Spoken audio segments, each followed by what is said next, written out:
Естествено е крабите да са навън. За съжаление, това не е винаги и не навсякъде възможно. Метеорологичните условия, като тропическа жега, силен вятър и дъжд или дори сняг, създават нужда от подслон. Висококачественият фураж рядко е наличен целогодишно и особено под покрив той зависи от човешко взаимодействие. Всяка животинска група се нуждае от различна дажба за оптимален растеж и продукция. Телетата, например, изискват неограничен достъп до мляко и фураж за добър растеж и развитие. Дойните крави изискват средно от 45 до 50 кг груб фураж на животно. Това трябва да е налично през деня и нощта, така че фуражът трябва да се разпределя и избутва често.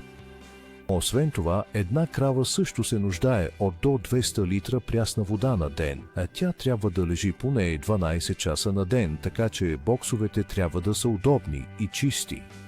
Краве сами определят кога желаят да бъдат доени. Доилният робот привлича кравите с концентриран фураж и разпознава всяка крава, когато тя влезе. Но някои крави се нуждаят от повече време, за да изядат своя концентрат, отколкото за самото доене, а сухостойните крави изобщо не посещават доилните роботи. Затова отделни хранилки осигуряват на всяка крава нужния концентрат. Нормално е през деня подът да се замърсява и да се почиства често, за да се предотвратят хигиенни проблеми със здравето на копитата и вимето. Така че миенето и грижата за копитата помагат те да са здрави. Здравето на кравите може да бъде допълнително подобрено с правилна грижа за кожата. Четкането на кожата стимулира кръвообращението, което води до по-отпусната крава и по-спокойно стадо.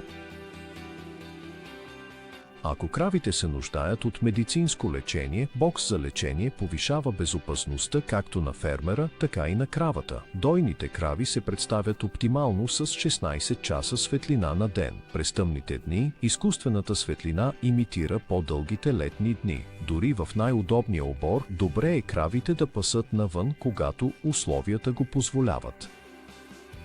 Селекционна врата общува директно с доилния робот, за да определи кои крави да излязат навън.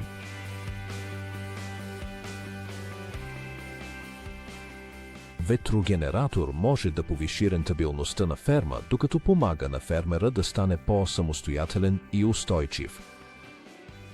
Фермерите подобряват здравето на животните, репродукцията, храненето и доенето с цялата налична информация, поддържана от една система за управление.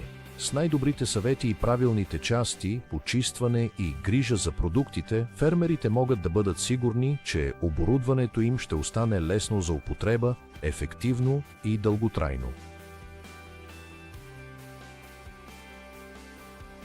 Агроконсултантите помагат на фермерите да оптимизират бизнеса и резултатите си. Нашите продукти и услуги улесняват живота на фермерите, правят бизнеса им по-успешен, дейността им по-устойчива и създават светло бъдеще за тях. Светлото земеделие е ваш избор.